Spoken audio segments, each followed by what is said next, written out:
Hello, everybody. Well, this day has finally come.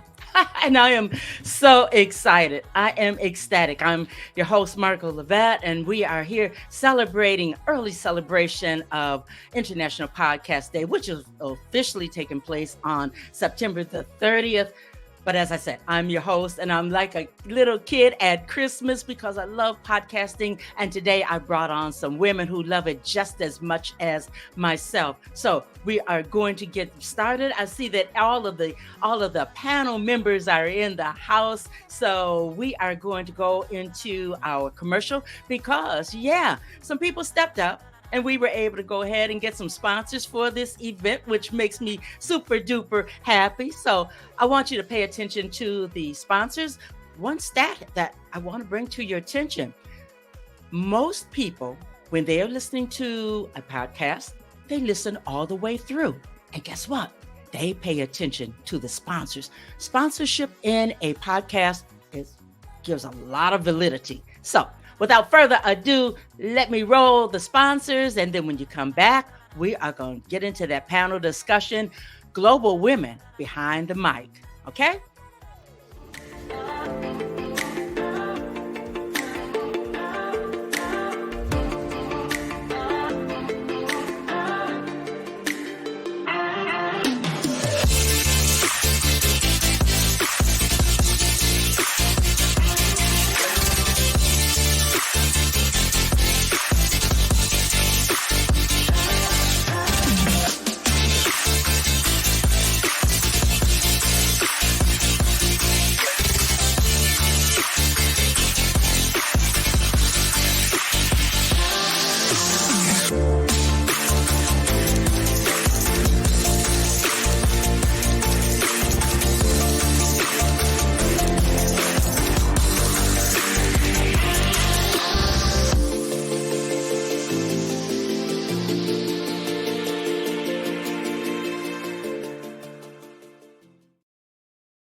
Meet What's Poppin' USA, the Small Business Support Network.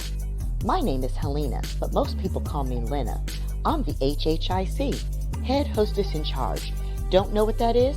No worries. Just call me Miss Boss Lady. YBSN Network is actually our parent company. It's comprised of YBSN TV, a collaborative brand, the Mobile Mall, and my absolute favorite, What's Poppin' USA. Why do you think it's my favorite?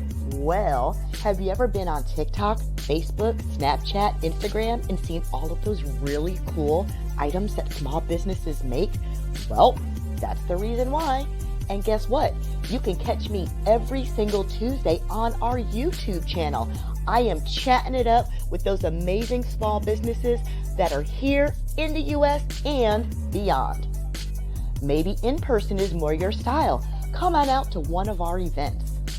They're super cool. Coming soon, you can shop our mobile app at the Mobile Mall.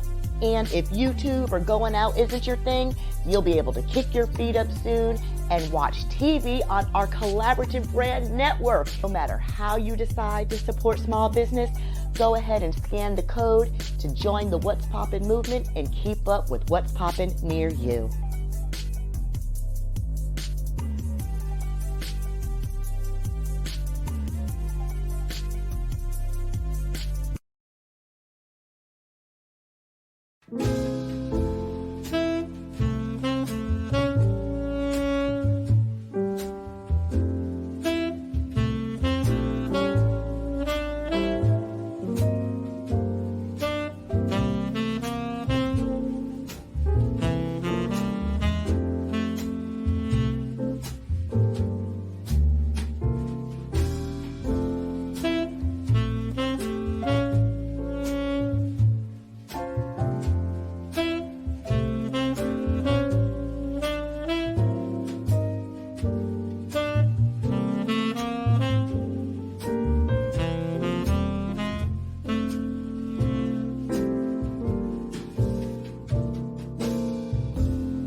All right, let's get started. I am so excited.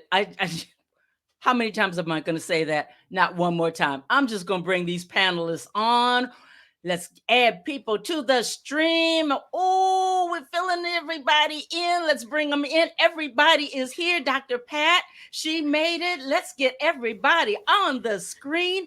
Can everybody hear me? Yes. Oh my goodness. Thank you guys so much. Oh my goodness, my goodness, my goodness. Let me introduce everyone. Um, wow, we are all very strong and vital women. It's almost bringing me to tears that we are together because we stepped up and we said, yes, we're going to podcast. And we've been doing it for a while so that we were able to be found. So many people don't realize that. But okay, I'm getting off my soapbox. That's for another time. Let me introduce to everyone Gemma Serenity. Gemma Serenity, real talk. Women breaking the silence around abuse. Gemma, wave your hand at everybody, please. I kind of do these panel discussions a little bit different. I like to have a lot of fun and give everybody some high. So Gemma, I didn't see a hand wave. Girl, shoot, we want to hear from you.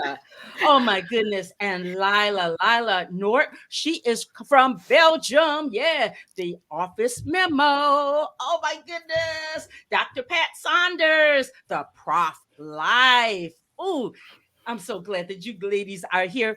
And Allegra Sinclair, your confident self podcast. Isn't that important? And then rounding out this team of experts is Michelle Words with Michelle, the podcast. Oh my goodness. As everybody can see, we have a diverse team here. And I call you guys a team because everybody is out for impact and you care about your listeners. So I want to ask in no certain order, why did you begin podcasting? There's television, there's so many different ways that you could have started communicating. I know that Michelle, you are a blogger, but why podcasting? Somebody want to jump in? I can answer. Go ahead. Pat as well. Actually, with real talk, real women breaking the silence around abuse, we are addressing victims hiding in plain sight, victims of some sort of domestic violence, some sort of relationship abuse. And because it's such a delicate topic, because when you are a victim, you are hiding. And when you are hiding, you are not popping up the television to have some inspiration. You are just browsing your phone and listening in the secret of your room to some inspirational content so that you can grab hope, light, and a vision, a guidance so that you may find the strength to break free. So this is why I thought, you know what? A silent, discreet podcast that is still taking off on the world in a discreet manner that you can also just not show that you were listening to that. This is so powerful. It opens up the door for your guests to be very transparent at that time, to just tell their truth also, correct? Exactly. Because all my guests are strong and powerful women who have prevailed over abusive and toxic relationships. And we are talking between each other because we are alike. I am victorious over 15 years of domestic violence, beaten, put down, and raped. And that was 9 years ago that it ended. In the meantime, all healing and transformation. And now I'm sharing the mic with other people who have prevailed. This is why the secret of the podcast is that you can listen to absolutely anonymously. Yeah. And then disappear from your phone. You're not being seen. However, you are being filled up. I love that. With hope. I love that. Someone else, some more insights. Thank you, Gemma. Thank you. I could add to that. I actually started my podcast during the pandemic when everyone was locked down. And I started to hear a lot of the messages, similar messages from several friends about having difficulty adjusting to change because, of course, there was a lot of things going on during that time. So, my initial reason for starting the podcast was to just talk about being able to adapt to change and not only adapt to it, but to embrace change because I'm the type of person that actually loves change and will just throw myself into different things. So throwing myself into the podcast was one of them.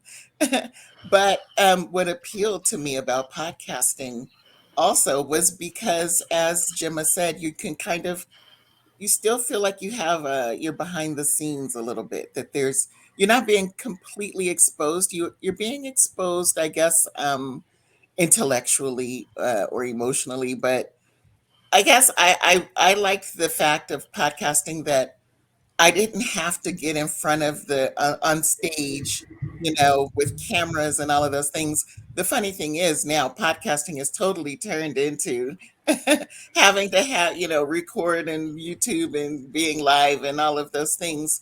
But what appealed to me initially was that it was something that could be pre-recorded. If you needed to do it again, you could. So it was a more relaxed type of a platform. Um, and I think that that was also a comfort for my guests as well. When I hear you speak of that, a lot of women say, I don't like, hey, I'm not sure about getting before a camera every day. I don't want to put on the makeup. I have a message. I want to get started. But yeah, I'm sticking with the audio and I can totally relate to that. I'm glad that you started, Michelle. I'm really, really glad that you plunged right on in. Someone else. Why did you become a podcaster? If I may jump in, I started podcasting as well, Michelle, during the pandemic, but actually it started out as part of my research agenda at my university, and I was given course release time to actually develop the podcast. But then we started, getting into the pandemic and had to flip to online classes totally. The university shut down. So I had a launch date of like March of 2020. I ended up actually launching in June of 2020. And I'd had this idea for a long time. My podcast is This Prof Life, Women of Color in Higher Education. And I deal with women's stories who are working in the academy at all levels, whether it's faculty, staff, administrative.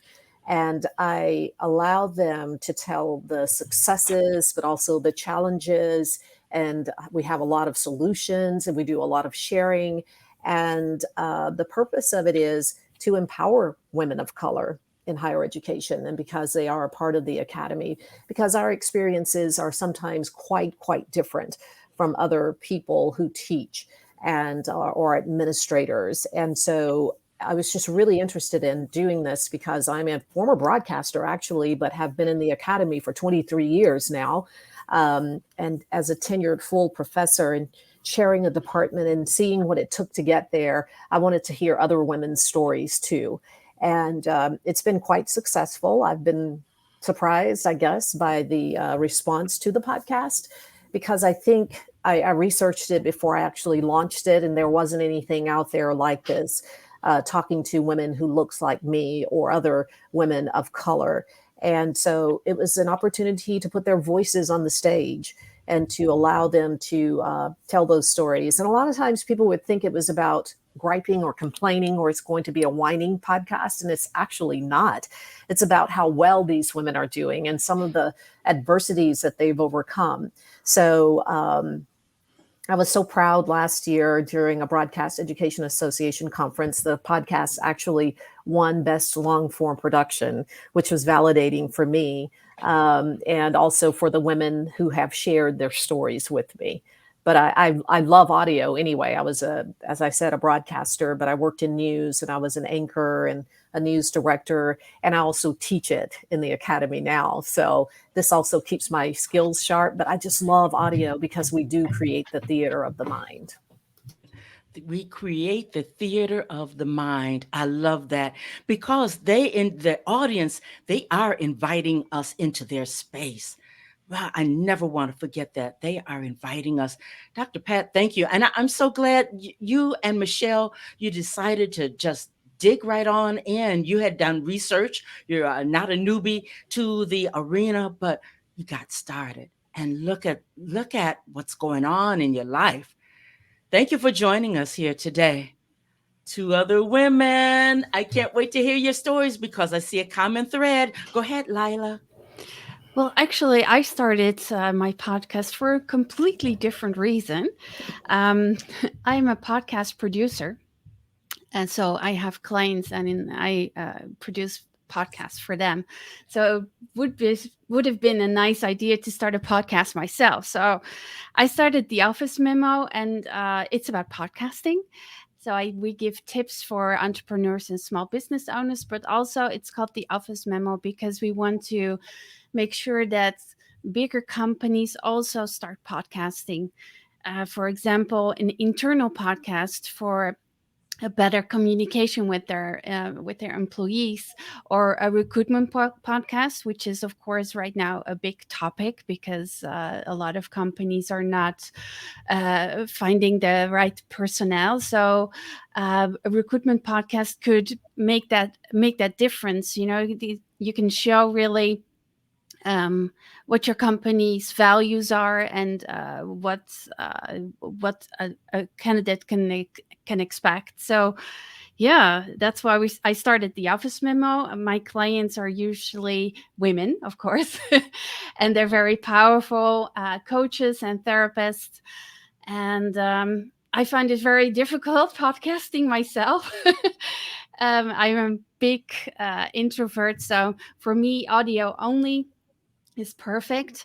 I like the fact that it's very intimate. You sit in your own little office and you can really put all your emotion and your power into your voice and use that to teach or to make a point. And yeah, it's fantastic. It seems as though each and every one of you all have found your niche, your comfort, not comfortable zone, but you found your lane, your zone, whatever they want to call it, and you guys are working it. Allegra, what say you, dear lady? Well, I'm different as well, but I feel old now because yesterday was the 10th anniversary, the first day I published an episode on my show. And I had done a couple of other podcasts before that, similar to Lila, thank you. As an Allegra, it's important to pronounce people's names right. But I always knew I was going to do something in audio because when I was young, my father was Jamaican. And his love was radio. So he was also a nerd, right? So he's an IBM career guy his whole life. So we had a radio and a computer in our home before we ever thought about television. And I didn't know that was unusual. So I loved the ability for radio to transport me from Kendall Park, New Jersey to wherever it was that we were going. So whether we were listening to music, whether we were listening to soccer, whether we were listening to something educational, the intimacy of audio as a communications form fascinated me. And at the time that I started podcasting for myself versus helping other people, I was working in a front-facing media relations position, doing public relations for big brands in the States. So I was on camera all the time. So it wasn't that being on camera bothered me necessarily, though I have to admit today, I was like, oh my gosh, how much powder can I put on?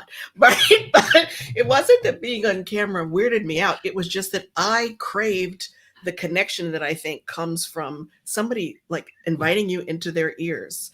So since I began the podcast, I'm different 10 years later. I mean, thankfully, don't we all want to grow as we're moving along?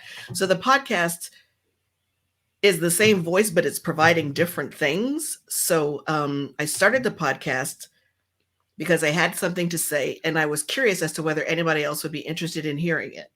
And then once I got confirmation that they were interested in hearing it, which some of the Pat blew my mind. I'm like, wait, people are listening to me? Who are these people? I don't even know 5,000 people. So who are these people who listened to this episode? Did my family listen 5,000 times? Right? What's happening here?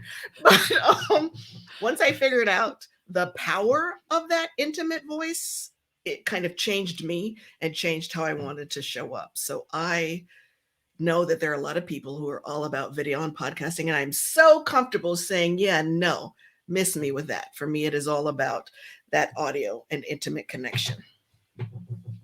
This is very interesting. I myself am right at home with audio. I think that is very intimate, and you can't duplicate it. And live stream is good. I thank you ladies for coming on with the live stream today. But yeah, myself with the audio, there's just nothing like it.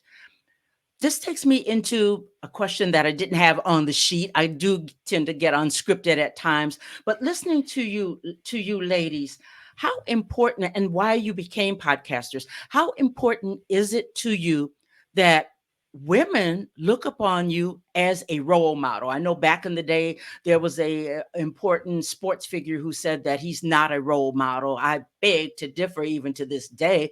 But what say you ladies about you all being role models? Allegra, 10 years, kudos. Hey, what can I say? Dr. Pat, you've one way or another showing up. But what do you all say about us all being role models? Are we? We're not? What do you all say? Go ahead, I would Lila. like to say something. Well, a fun fact, or probably not so funny. This May, I was at the podcast show in London, which is like the biggest podcasting conference. And they said a shocking number, or at least it was shocking to me, like 11% of all the podcasters in the UK are women. Only 11%. And I find that shocking, that it's not enough. We women should podcast because there are so many things that we can share. There are so many things that we can talk about. And yes, I do see myself as a role model. I do want to show that the technique is something that you can learn, or there's something you can outsource. And yeah, get that microphone and start practicing and do it, because come on, 11%, that's not enough. I agree with you, Layla. I'm surprised at that Yeah. number. Shocked. Yeah. And I'm Yes. curious now, because I guess that's maybe UK, what the statistics are in the States. But 25%. Yeah. still, Not Yeah. many. We're still wow, low on the totem pole. Yeah. Very low. And I think But it's even worse for Black women oh yes, Definitely. and for women of Yes. color. It's yes. growing, but it's even worse when you drill down. So, yeah. And the importance is that our voices need to be heard. We have different perspectives, and even if it's the same topic that a man may be hosting, our perspectives are different, our voices are different, and they need to be heard and shared. And our audiences are different and will, I think, relate more to what we're saying in our voice. Not only us as hosts, but also our guests. Because I specifically in my podcast only have women as guests at to this point. It could change different, if I decide that there's a male voice that I think would be important to my audience. But I want to focus on women, and you're not going to get that type of commitment, I don't think, from a male host that would say, I'm going to have a podcast and all of my guests are going to be women. So that, we'll be able to share our voices as well, not only as hosts, but also give our guests an opportunity to share their voice as well. I think that podcasting has allowed us to, it's what I call the great equalizer. It gives the opportunity for, as Michelle said, different voices to be heard that could not be heard traditionally on legacy mediums, such as radio. Not everybody could have a radio show. Not everybody could have a television show. We know with social media and the internet that has changed, but I think it has become an empowering tool for voices at all levels. And that's what I love about it. And it's not hard to produce. It's inexpensive. So that's not going to be a barrier to people who really want to do it. With a phone, you can do it on a phone.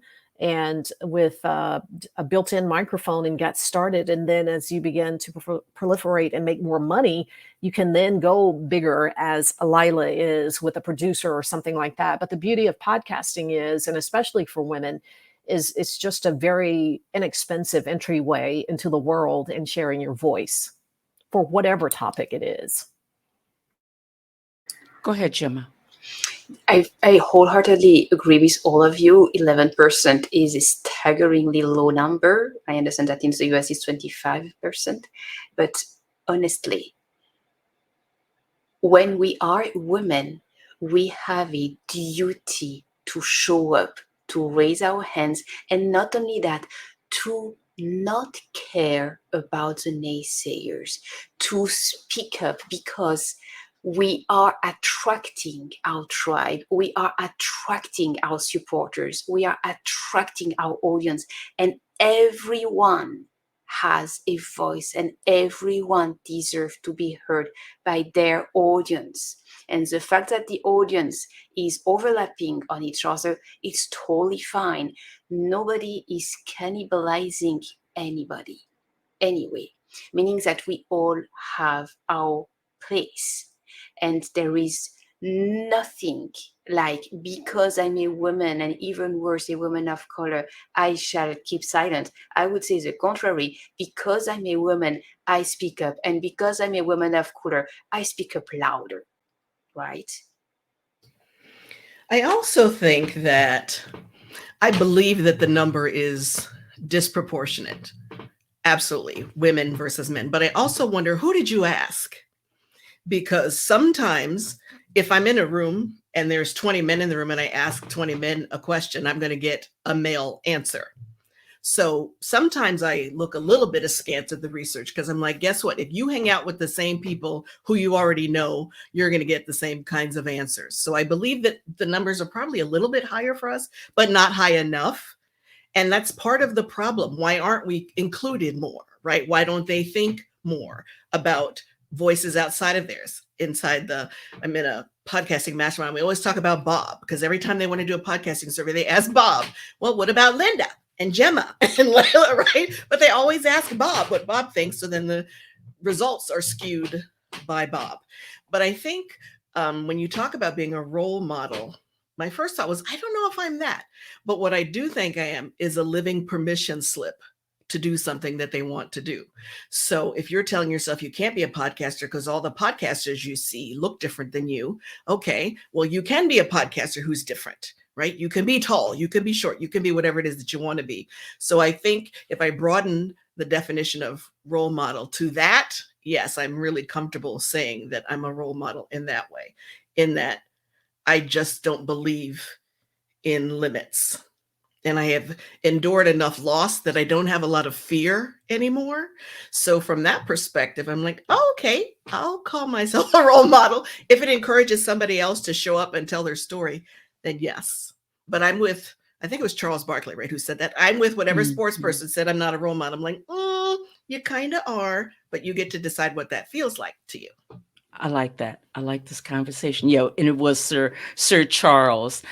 I'm listening to you ladies, and it seems as though podcasting has caused each and every one of you all to evolve and to grow and to really plant seeds in this world. Now, we live in a world where how old you are makes a difference. So what say you all about ageism? Ageism in broadcasting, ageism in podcasting. Has anyone run into that problem? Or I don't even know what to call it. It's just something I read about. Something happened to a broadcaster not too long ago, and it was because they said because of her gray hair, whatever.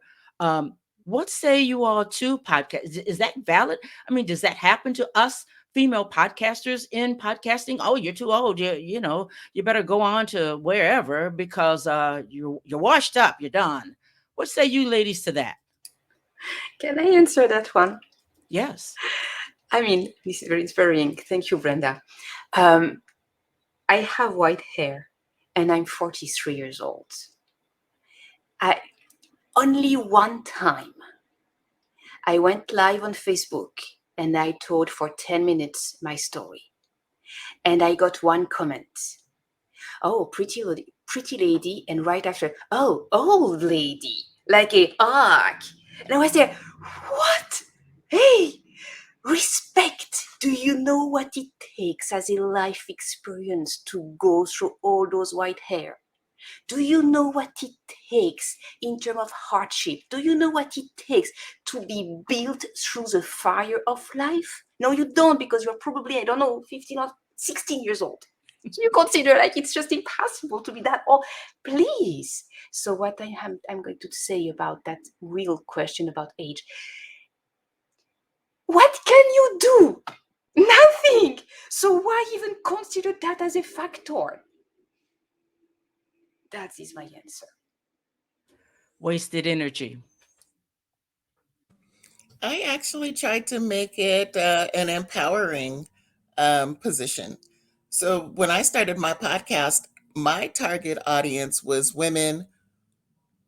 I think I started by saying 50 and up, and then I said, okay, 45 and up.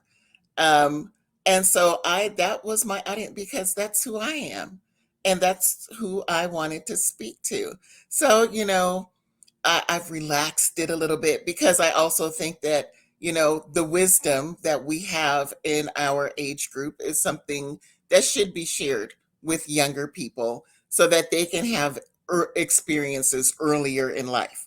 But my podcast was to initially I said to embrace change, and it evolved into a podcast talking about moving abroad because that's something that I did, and I did it starting in my mid 40s. I think it was 46 when I first moved to the Middle East. And so my podcast was to encourage women in that age group to still seek opportunities to expand and to move abroad. But I also think that this is something that younger people should consider at a younger age. And so that's why I've become more flexible in that, because we want to encourage younger people to consider this, earlier in life. But really, I used age as, part of my platform because there's nothing we can do, as you mentioned, Gemma, about aging, right? The alternative is something that we're not looking forward to, which is dying. So those are your two choices. So I think, just using that then as part of our voice and our wisdom. We bring a lot to the stage. We really, really do. And we should not tamp that down. That's just my 2 cents on it. Ladies, when we look at podcasting, the industry, are we swimming in a red ocean? Is it just so saturated? Oh, there's no room for me. Why even get started? I'll just be a spectator. What do you all say about that? Is there plenty room for everybody else? Lila. Well, I have something to say about that, of course. So, yes, there are a lot of podcasts. I think Spotify said something about 2 million or even more podcasts out there at the moment. Well, to come up with numbers again, of all the podcasts out there, there's only 4% of the podcasts that are still active and regularly posting new episodes. That's only 4%. So if you can find a subject that you're passionate about and you can go beyond 10 episodes, you're in these 4%. So there's plenty of room. And to 2 million podcasts all across the globe, that's nothing. If you compare that to YouTube videos, they're like 100 million videos per day or something like that. So 2 million, that's nothing. There's so much room still. So please start a podcast. Dr. Pat. I wanted to share it's more like 750 million podcasts are out there, but about 250 million are active. But I still think that shouldn't deter anybody from wanting to do what they want to do, because even those people who are doing them, they started, and those who are highly successful, I think Joe Rogan is the highest paid and most popular podcaster out there. But I say still do it. I mean, I think it is a little bloody, but so is all of the internet, YouTubers, everybody else. So all of us who are in this room right now, I think it takes courage to do what we do and to do it on a consistent basis. And I would encourage anybody who's interested, because if you don't start, you don't know. So you've got to start at some point and have the confidence that your show will meet whatever it is. I think it was Michelle who said, or maybe it was Allegra, I can't remember, but they did it because it was a personal thing that they wanted to do. And if somebody had said, don't do it, you're not going to be successful, they would have never started. Look at Allegra. She's been doing it for a decade or more. And so she's definitely a role model. And especially as part of a group that is a minority and a minority, she's doing great. And she gets satisfaction out of it. So I think if we can find our happy place, and it brings you contentment, do it. Why not?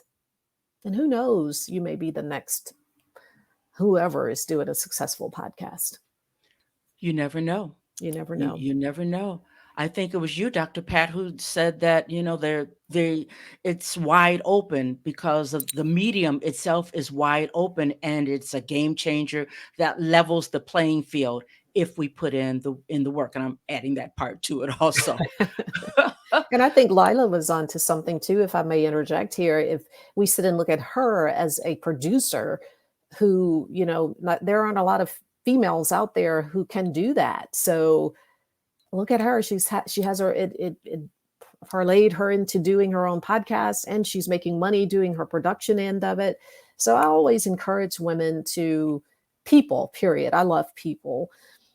Do whatever it is. If it's not causing harm to someone, go ahead and do it. Life is too short. We may get 80 to 100 years to live here. And in the scheme of things, that's a short amount of time. If you want to do a podcast, do it. And Gemma, by the way, your gray hair is beautiful. It is. Yeah, I just want to add one more thing to that. Longevity is great. Allegra, I put, raise my hat to you or whatever, but also I would like to encourage women to, if you have just a short story to tell, maybe it is a limited series that you would like to do. There's 6 episodes, but you get your message out there. It doesn't have to be a long-term commitment. And I think that a lot of the podcasts, when you're talking about the statistics, are some that people put their message out there and then they were done. So, you may decide to continue the podcast, throughout seasons, but maybe you just want to do one season.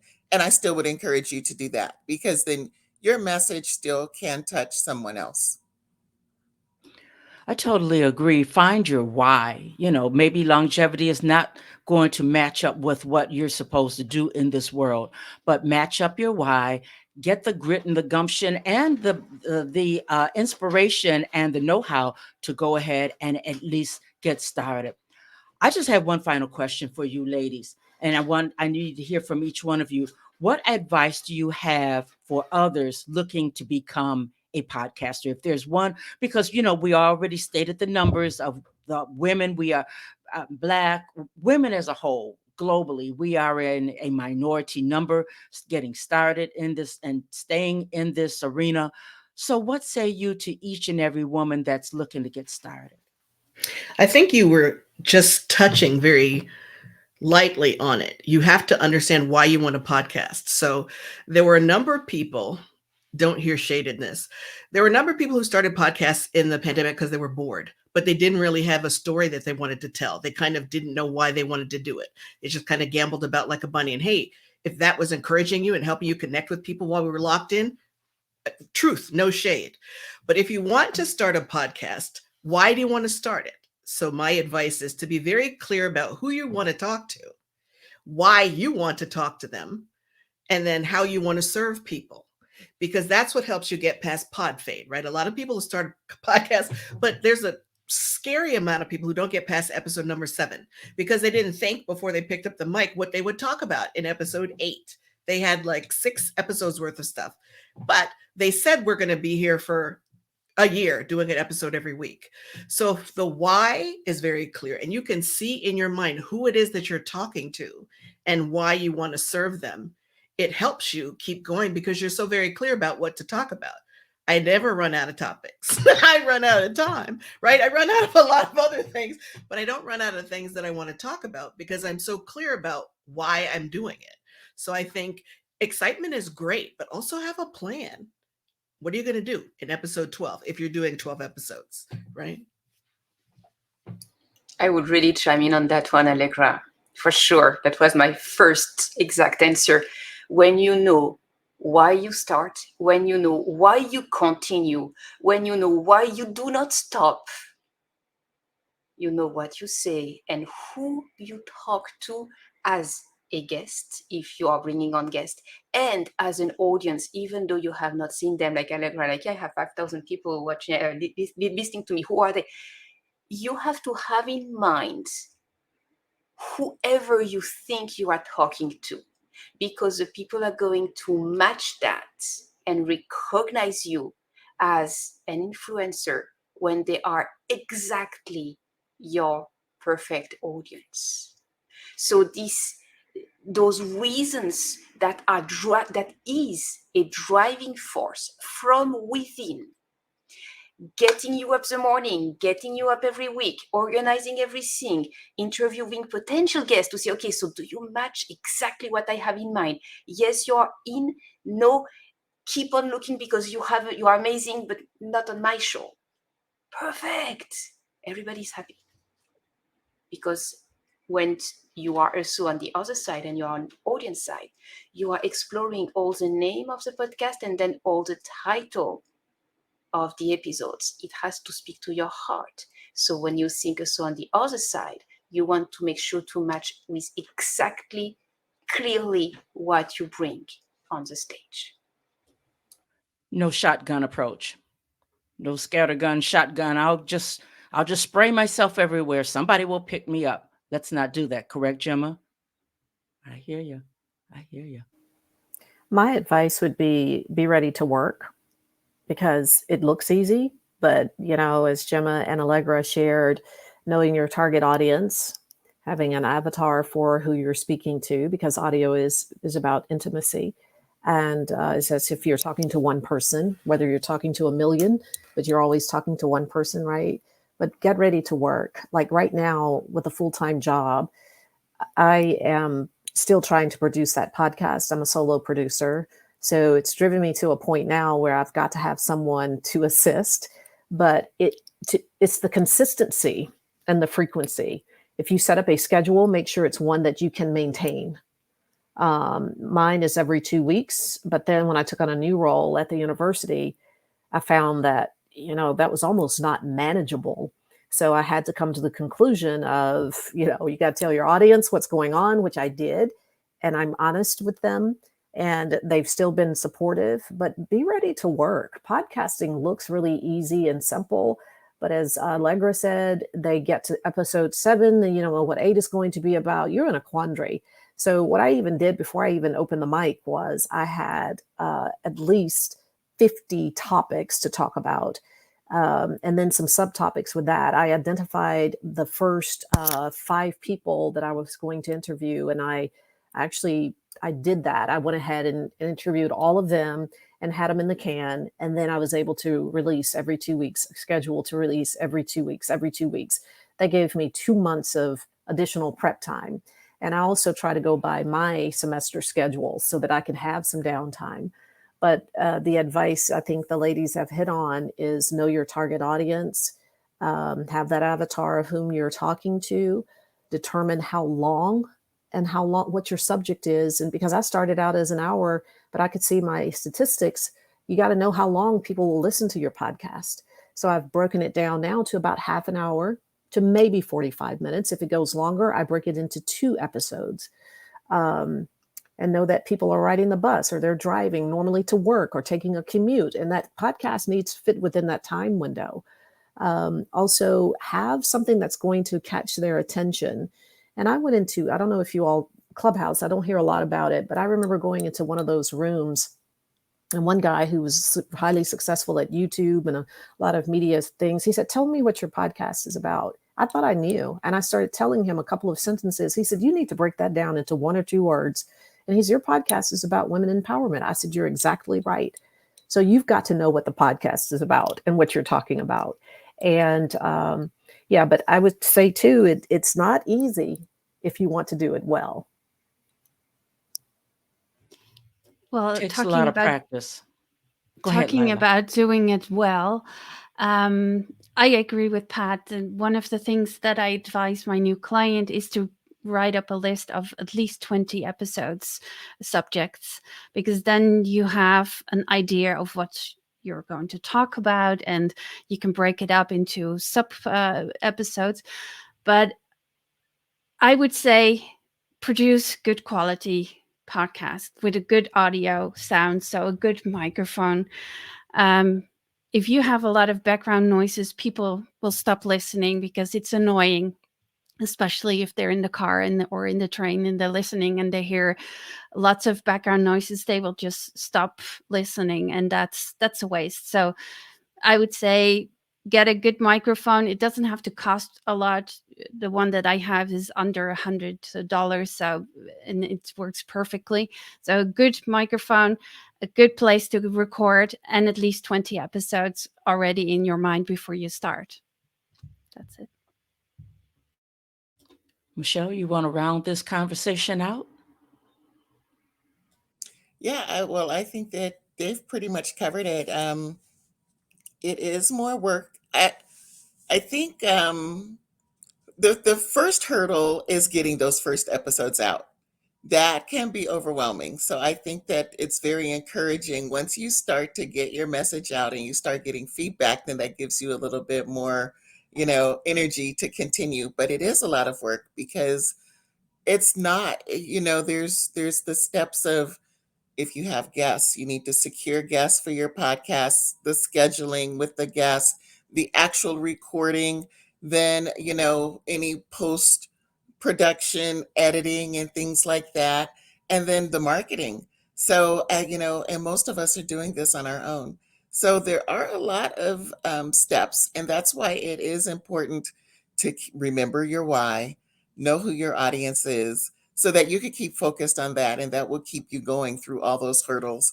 And then when you do get to a point where you can add people to your team, then I suggest that you do that, because then take some of those responsibilities, give it to an expert that can get it done, so that you can continue to deliver your message, on a schedule. But as Pat said, if what you have scheduled is overwhelming for you, because I think initially I was trying to do weekly episodes, and then I did have to back up a little bit and say, okay, every 2 weeks, then I will have new episodes. So just put it at a pace that is comfortable. Some people I know have monthly episodes.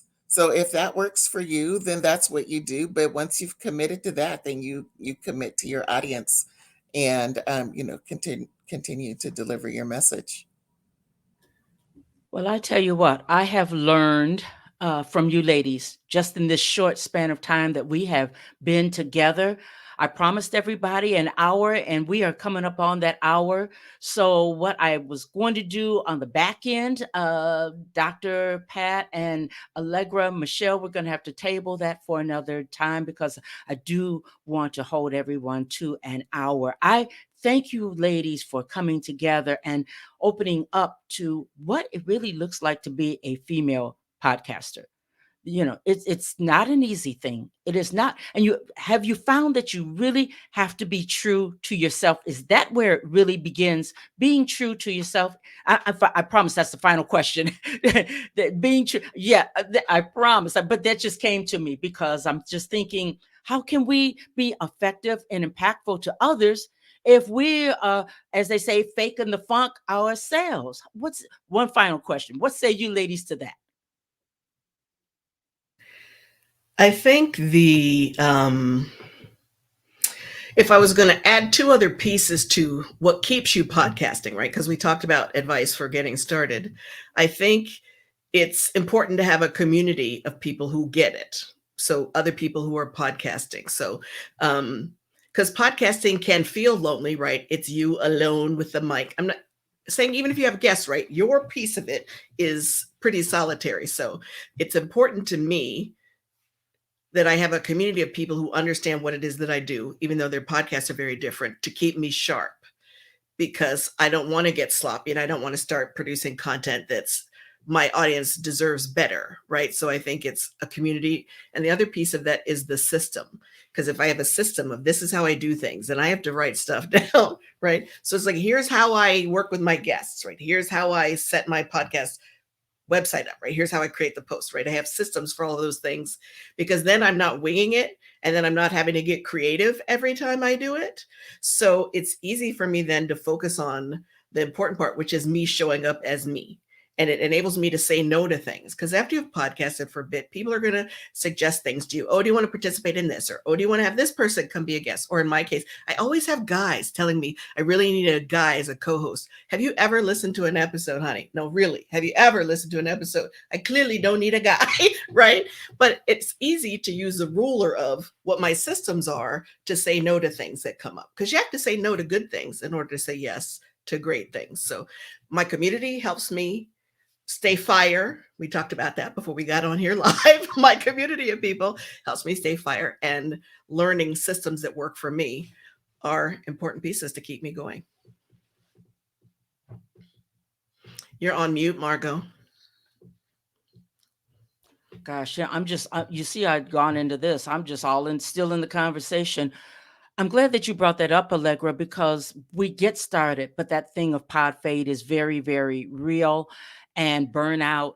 And I've seen some really good shows cease to exist because lack of preparation, not understanding their why. So thank you for taking us there. I have to say goodbye to you ladies. I sure hate to. I really, really do. We're going to replay this total conversation on Friday, which is the official day, International Podcast Day. So starting at 12 noon, you ladies are going to head out the replay. I have had such a wonderful time. And anybody who wants to find out where your podcast is, I just say, wherever you get your favorite podcast, that's where you're going to find these ladies. All right. Somebody need a podcast producer. Hey, here's Layla right here. I'm telling you. And she's large and in charge over on LinkedIn. So Gemma Serenity, Real Talk, Women Back, Breaking the Silence Around Abuse, Allegra Sinclair, Your Confident Self podcast. She's also an executive coach. Michelle Words with Michelle, the podcast. She's a blogger also into people telling their story. Dr. Pat Saunders, This Prof Life, professor of communications. And I just found out you have quite an extensive broadcasting background. Wow. We're going to have a conversation. Lila Nort from Belgium, the Office Memo podcast producer and coach. My goodness. And myself, Margot Levette. I am a podcaster. I teach podcasting. I love podcasting. I really, really do. I almost get teary-eyed. And when I think about the power that you ladies brought, I'm looking at the background here. You ladies brought the fire, and I'm not a kid, but you brought the fireworks. And I pray that those who are listening, they take note and they take action. Because ladies, we have to be heard. We have to own our conversation. We have every right to do so. So I'm going to go into a commercial. I'm going to say goodbye to the panelists, and then I'll be back to let everybody know what tomorrow looks like. Thank you, my dear panelists. I love you dearly.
Oh, my.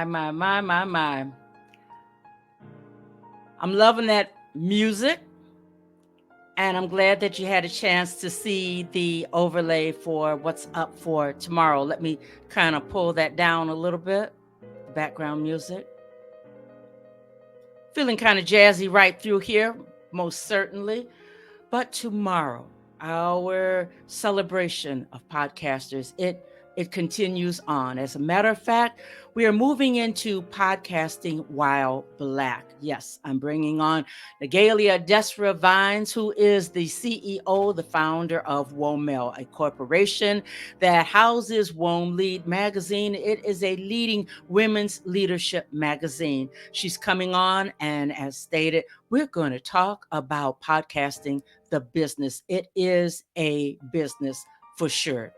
Also bringing on Brother Bedford. Brother Bedford is a man who believes that the masterminds are a pivotal way for you to become an entrepreneur, to actually build out a podcast, build out your business. And you have to do that with some structure, and joining a mastermind is like something that I've never encountered before. There is no judgment. There's input into what you're doing. All eyes are on you, and you have all eyes on others. So Brother Bedford is coming, the Masters of Business Mastermind. You put the magazine and you put Nagalia also has an academy. You put her academy and the magazine together with the Masters of Business Mastermind. We are going to be able to talk about podcasting, the business. So I thoroughly hope that you enjoyed today. It was wonderful, wonderful, wonderful. Replay comes up on Friday at 12 noon. What can I say? I'll be back tomorrow. Same place on Facebook, same place on LinkedIn. And we are going to talk about podcasting as a business, because podcasting is a business. I'm Margot Levette, and I'll be back tomorrow. Bye-bye now.